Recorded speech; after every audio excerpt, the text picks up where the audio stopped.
Halo semuanya, ketemu lagi bersama saya Yusuf Arifin Yusuf di channel saya Yusuf Arifin Yusuf Bisnis. Bagi kalian yang baru pertama kali nonton channel ini, silahkan bantu saya dengan tekan tombol subscribe dan loncengnya ditekan agar apabila saya keluar video baru kalian bisa langsung ternotifikasi. Di channel ini saya akan berbicara tentang saham, bisnis, dan juga seputar tentang uang. Dan hari ini kita akan bahas 10 hal yang harus kamu ketahui sebelum kamu investasi di saham BJBR. Let's go. BTW bagi kalian yang sudah mengikuti video saya sebelumnya tentang S Hardware dan juga tentang EKAT, hari ini kita akan berganti nuansa sendiri sedikit ya, menjadi warna biru backgroundnya untuk menyesuaikan dengan warna Bank BJB ini yang backgroundnya berwarna biru juga. Oke, BTW saya hanya akan sedikit hari ini ngomongnya lebih simpel karena lebih ke poin-poin yang penting saja ya. Company profile BJBR ini hanya masuk ke Kompas 100, tidak ada di LQ 45, tidak ada di IDX 30. Singkatannya BJBR itu PT Bank Pembangunan Daerah Jawa Barat dan Banten Tbk. Ya, kalau saya pribadi yang biasa akrab dengan BJBR, tentu saya pribadi nggak punya account di rekening di BJBR ya, karena saya menggunakan BCA, Mandiri gitu ya. Kebetulan rumah saya waktu itu di Green Lake City, daerah Tangerang. Nah, saya mau bayar untuk PBB-nya itu biasa menggunakan Bank BJBR ini ya. Oke, dan berikutnya kita akan langsung ke laporan keuangan yang biasa kita ngomong laporan keuangan ini di belakang, tapi kita akan langsung ngomong ke depan. Kenapa? Karena kita akan membaca satu berita terlebih dahulu yang berita masih hangat banget nih ya di tanggal 26 Agustus berarti 2 hari sebelum saya bikin video ini. Ya, diambil dari websitenya CNBC Indonesia, Bank BJB menjadi salah satu dari sedikit bank yang masih dapat tumbuh positif ketika sejumlah raksasa perbankan merasakan penurunan laba yang dalam. BBRI merasakan penurunan laba bersih 36,88%, sementara BMRI susut 23,9%. BBNI paling parah ya, 41,6%. Sementara laba industri perbankan tercatat turun 12,55% secara year on year hingga Mei 2020. Oke, kita bisa lihat ya, BJBR net income-nya ini masih plus 0,93%, tapi yang lain minusnya cukup parah ya. BJTM bahkan saudaranya ya, kita sering bandingkan BJBR dengan BJTM itu juga minus 5,64%. Dan juga BBCA ya, saham yang market cap yang besar sekali itu juga minus 4,82%. Ya, untuk net non-performing loan ya, non-performing loan NPL-nya kita bisa lihat juga di sini, yaitu BJBR lumayan kecil di 1,6%. Ya, tentu tidak sekecil BBCA, cuma saya rasa biasanya targetnya di bawah 5%, ini jauh dari 5%. Jadi itu adalah suatu hal yang bagus dan kita bisa lihat ROE-nya cukup bagus di 15,16%. Yang terakhir, total nilai aset yang dimiliki Bank BJB pun tumbuh sebesar 3,8% year on year menjadi 125,3 triliun, memasuki setengah jalan perjalanan perusahaan di 2020. Kenapa saya baca berita ini? Karena nanti saya tidak akan berbahas di arus, kas, atau neraca hari ini khusus di Bank BJBR ya.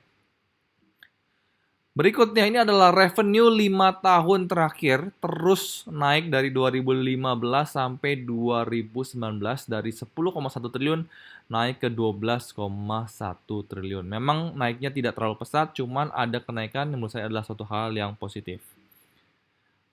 Berikutnya adalah laba bersih, kita bisa perbandingkan di paling kiri chartnya itu adalah kuartal pertama 2019 dibandingkan dengan kuartal pertama 2020. Di mana sebenarnya pandemi belum terasa karena baru mulai, tapi justru di sini laba bersihnya turun dari 419 miliar turun menjadi 416 miliar, hanya minus 0,69%.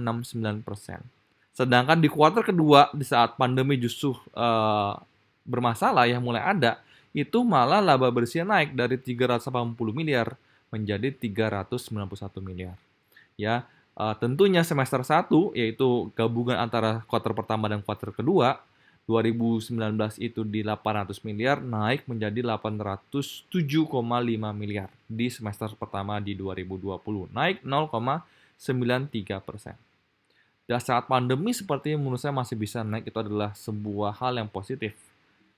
Berikutnya adalah komposisi kepemilikan ya, karena ini adalah milik daerah ya. Kita bisa lihat di sini Pemda Provinsi Jawa Barat memiliki 38,2% kepemilikan sahamnya, sedangkan Pemda Kabupaten Bandung ini ada 7,2%, sedangkan Pemda Provinsi Banten ada 5,3%, masyarakat 49,3% ya. Sementara ini bagus, kenapa? Karena apabila BJBR ini bisa menghasilkan profit yang bagus, itu akan menjadi pemasukan buat daerah-daerah atau buat daerah di mana kalian tinggal, mungkin di Banten, di Jawa Barat, atau di Bandung sendiri ya. Berikutnya, nah ini adalah mungkin kalau ngomong perbankan kita harus ngomong tentang NPL atau singkatan adalah non-performing loan ya. Di sini saya bantu sedikit menggarisbirukan yang ingin saya bahas, fokusnya ke sana. Ini perbandingan datanya adalah 31 Desember 2019 dengan 30 Juni 2020 ya. Yang non-performing loan ini sebenarnya secara singkat kita bisa lihat ya, itu ada kenaikan dari 1,3 triliun menjadi 1,4 triliun pertama. Berarti non-performing loan-nya sebenarnya ini ada sedikit tidak bagus. Oke. Nah, tapi ya di sini kita bisa lihat apabila per sektor ya, di sini kita bisa lihat perdagangan itu ya. Di perdagangan itu naiknya lumayan banyak dari 168 miliar menjadi 232 miliar. Berarti di perdagangan performingnya kurang bagus. Sedangkan kita bisa lihat di konstruksi, malah kebalikannya dari non-performing loan dari 411 miliar, turun menjadi 350 miliar. Ya, ini adalah hal yang bagus untuk bisnis konstruksi. Berikutnya adalah untuk pertambangan, ya ternyata di sini kenaikannya cukup kurang bagus. Kenapa? Karena di sini non-performing loan-nya dari 12 miliar menjadi 129 miliar. Ya, kita lanjutkan ke berikutnya. Nah, ini ya saya mau bacakan sedikit. Ini kita ambil dari laporan keuangan BJBR yang diposting di website idx.co.id ya, atau idx.id ya harusnya. Oke. Kita bisa melihat ya kredit non-performing berdasarkan sektor ekonomi. Rasio kredit yang diberikan non-performing kotor terhadap total kredit yang diberikan adalah 1,67% untuk 30 Juni 2020 dan 1,63% untuk 31 Desember 2019. Artinya ada kenaikan. Nah, tapi ya tadi kita sempat baca ya di awal, kenapa dia bisa ada penurunan? Karena perbandingannya adalah year on year, di mana 30 Juni 2019 non-performing loan yang kotornya itu ada 1,78%. Jadi kalau dibandingkan dengan semester pertama 2019 sebenarnya turun, teman naik apabila dibandingkan dengan 31 Desember 2019. Nah, sini kita bisa lihat untuk rasio kredit non-performing loan yang bersihnya itu dari year on year apabila dibandingkan tahun lalu 1,03% turun menjadi 0,52%. Ya. Apabila dibandingkan dengan 31 Desember 2019 turun juga dari 0,84% menjadi 0,52%. Ini adalah hal yang cukup bagus. Berikutnya, kita bahas nomor 5 adalah restrukturisasi kredit, di mana biasanya ada non-performing loan, maka sebagian mungkin ya, sebagian akan direstrukturisasi. Ya, kita akan baca sebelumnya. Ya, tanggal 31 Desember 2019, dari 155 miliar, naik menjadi 1,8 triliun kredit yang direstrukturisasi. Ini adalah angka yang sangat-sangat banyak sekali. Kenapa? Karena naiknya 1074%. Bukan ratusan persen, tapi 1000%, guys. Ya, di mana kita bisa melihat di sini adalah yang paling banyak perubahannya di situ adalah perpanjangan jangka waktu kredit. Ya, keduanya adalah perpanjangan jangka waktu kredit dan skema lainnya. Ya, jadi otomatis jangka waktunya misalkan jatuh temponya 1 tahun, mungkin akan diperpanjang menjadi 1,5 tahun atau 2 tahun. Itulah namanya kredit yang direstrukturisasi apabila ada perpanjangan jangka waktu kredit. Ya. Nah, di sini malah yang penyesuaian suku bunga malah berkurang dari 137 miliar berkurang menjadi 24 miliar. Berikutnya ini adalah kredit yang disalurkan ya dan direstrukturisasi. Kita pengen lihat per sektornya ya. Yang macet itu yang paling banyak itu adalah di sektor konstruksi. Ya, kredit macet di sini. Kedua adalah di perdagangan, ya, yang paling banyak sebenarnya dan lain-lain, cuman kita tidak diinfokan yang lain-lain itu yang sebelah mana, ya. Berikutnya, kita juga ingin lihat di sini yang lancar sebenarnya yang lancar sekarang ada juga di perdagangan, ya. Jasa-jasa dunia usaha itu adalah perbandingannya total kredit lancarnya itu adalah perdagangan 28,2%, jasa-jasa dunia usaha 12,23% dan lain-lain 38,2%. Ya. Kita ingin lihat juga, nah ini apabila dibandingkan ya, apabila dibandingkan dengan yang sebelumnya itu naik 122%. Nah, di sini adalah kredit yang diberikan atau yang disalurkan ya berhubungan dengan kegunaannya. Kita bisa lihat ya. Di sini konsumsi itu atau consumer ya 73%. Untuk modal kerja sekitar 20% dengan nominal sekitar 17 miliar. Ya, kenaikannya sebenarnya tidak terlalu banyak apabila dibandingkan dengan 31 Desember 2019 hanya naik 4,8%. Berikutnya ini adalah pengalaman pribadi saya sendiri ya. Saya sudah investasi di BJBR ini semenjak 27 Juli 2020. Kita bisa lihat di sini 27 Juli 2020. Ini adalah capturean saya dari Mirai Asset. Ya, saya waktu itu beli juga bukan harga termurah, ya.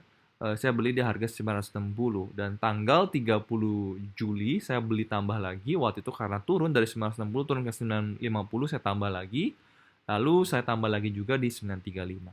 Dan saya sempat jual ya saya punya di harga 935 ini saya sempat jual sedikit. Jadi total kepemilikan saya menjadi 284 lot, kalian bisa lihat di situ. Dan kemarin tanggal 27 Agustus saya jual di harga 1170. Jujur ada faktor hoki ya atau keberuntungan buat saya. Kenapa? Karena saya bisa menjual di harga yang cukup tinggi kemarin. Karena harga tertinggi kemarin itu di 1175. Menurut saya bisa jual di harga 1170 adalah harga yang menurut saya lumayan bagus ya. Kenapa? Karena kalian bisa lihat di sini saya untung selama kurang lebih 1 bulan saya bisa untung 23,1% dan ini adalah rekod pribadi saya yang bisa untung secara persentase paling banyak dalam satu saham. Ya. Dan hari ini saya akan bahas nanti belakang kenapa saya tetap beli lagi BJBR karena saya ingin mengamankan keuntungan saya terlebih dahulu karena saya ada profit 23,1%. Ya, hari ini saya coba beli di 1110 dengan 60 lot. Ya, saya ingin nyicil kecil aja dulu karena hari ini kebetulan IHSG turun. Saya belum tahu hari Senin seperti apa kondisinya. Jadi saya nyicil dengan lot yang kecil terlebih dahulu 60 lot. Sayangnya saya tidak dapat ya. Saya tidak dapat di harga 1110.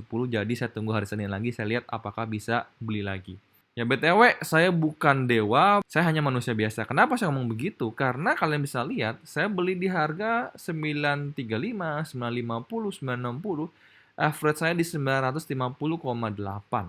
Ya. Sedangkan kalau kalian bisa tahu tanggal 3 Agustus sebenarnya itu adalah harga yang cukup murah di 870, tapi saya sudah terlanjur beli di harga 960, 950. Jadi saya tidak dan dana saya sudah tidak cukup lagi, jadi saya tidak beli lagi. Ya. Tapi apakah saya waktu turun menjadi 870 saya cut loss? Saya tidak cut loss karena saya tahu BJBR ini kedepannya akan naik terus. Itu hanya menurut saya pribadi, belum tentu saya benar, bisa jadi saya salah. Contohnya hari ini kenyataannya setelah kemarin tanggal 27 Agustus di 1175, hari ini kebetulan turun lagi. Ya. Jadi itulah pengalaman pribadi saya dan saya akan membahas sedikit tentang keuangan di nomor 7. Ya, rasio keuangannya di ROA-nya, return on asset-nya 1,3%, cukup kecil sebenarnya. ROE-nya di 14,7%, angka yang cukup bagus di atas 10%. Net profit margin-nya di 12,7%, cukup tinggi. DER-nya 0,94, masih tergolong oke ya, saya ngomong bagus, ngomong rendah, cuman masih dalam batas yang masuk akal. dengan market cap 11,11 triliun. Angka sebagus ya, 11 angka ulang tahun saya nih, ya. Berikutnya, ini adalah perusahaan yang suka bagi dividen, nggak pernah bolos. Ya, kita bisa lihat dari tahun 2011 ya, data yang saya bisa ambil sampai 2020 mereka rajin bagi dividen dan kalian bisa lihat nominal yang diberikan terus naik. Inilah yang saya ngomong bagus. Kenapa? Karena BJBR ini milik pemerintah daerah, di mana dividen ini juga akan menjadi pemasukan pemerintah daerah. Itu adalah hal yang bagus menurut saya.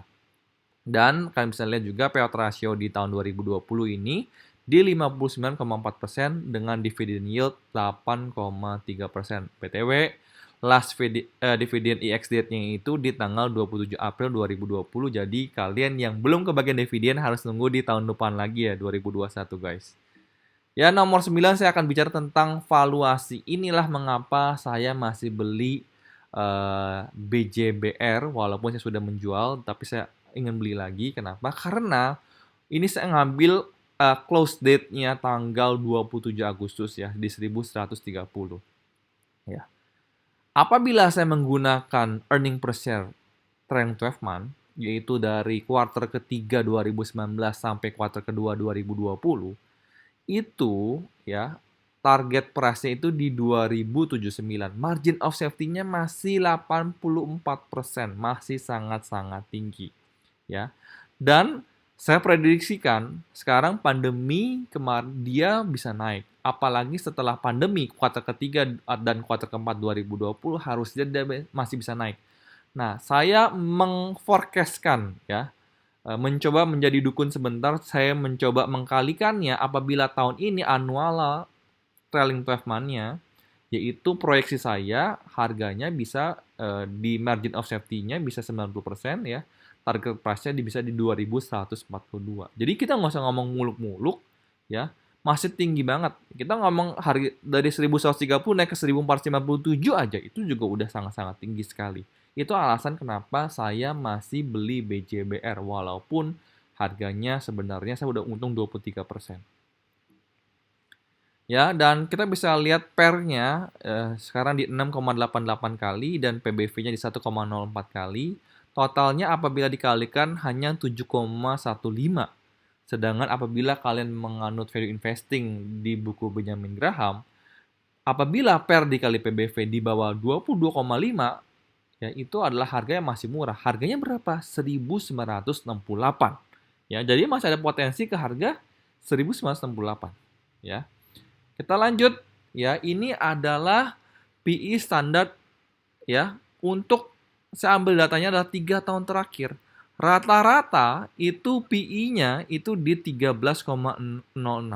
Sedangkan sekarang PE-nya hanya 7,1. Jadi masih ada potensial naik ke 65%.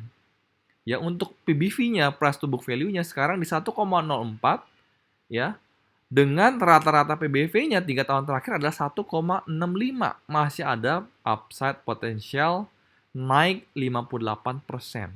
Jadi minimal kalian masih bisa untung 50% lagi. Simpelnya begitu aja lah dari BJBR ini. Dan terakhir ya kita ngomong tentang harga. Harga 27 Agustus 2020 di 1130. Hari ini kayaknya turun sedikit ya. Dan BTW all time high mereka tahun 2016. Kalau data saya tidak salah di 20 Desember harganya di 3.510. Jadi potensi naiknya menurut saya masih sangat-sangat tinggi sekali, di mana kita bisa melihat dari data-data histori sebelumnya BJBR ini perusahaan atau banking yang menurut saya performanya bagus, manajemennya juga bagus, dan saya berharap tentunya bagus juga. Kenapa? Karena saya masih ingin investasi di saham ini. BTW, saya mau disclaimer sangat-sangat keras. Kenapa? Karena saya tidak merekomendasi saham ini kepada kalian. Saya hanya menunjukkan kalau saya sudah beli dan saya akan beli lagi. Apakah kedepannya untung? Saya juga tidak tahu. Bisa jadi saya salah. Karena saya hanya manusia biasa saja. Dan sekian video kita hari ini untuk analisa pribadi saya di saham BJBR. Mudah-mudahan video saya bisa memberikan sudut pandang yang berbeda sebelum Anda investasi di BJBR. Dan sekali lagi ini bukan rekomendasi saham, jadi silakan menganalisa sendiri dan make decision sendiri apakah kalian ingin investasi di saham BJBR ini atau tidak. Pastikan Anda bisa tidur nyenyak di saat Anda investasi di saham manapun. Sampai ketemu di video berikutnya dan salam cuan. Bye-bye.